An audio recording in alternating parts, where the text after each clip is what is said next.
Dneska mi přišel opět balíček od značky Fabulo a jdeme si podívat, co mi poslali tentokrát.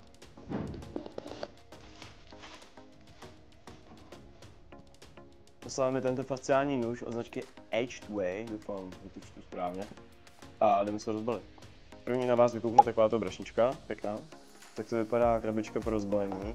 Jednak je tady samotný návod, abychom věděli, jak s tím pracovat. Kabel na nabíjení USB-C a už samotný fasciální nůž. Tak to vypadá.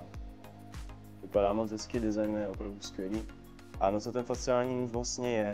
To pomůcka, která se používá především ve sportovní medicíně a jak je z názvu patrné, díky ní pracujeme s fasciemi, takzvanými. Fascie jsou v podstatě pohybová tkáň, která obklopuje jak svaly, kosti, tak i různé orgány. Na trhu můžeme najít základní fasciální nože, tento je ale speciální, obsahuje v sobě teplné zařízení, které zahřívá tuto spodní část toho nože.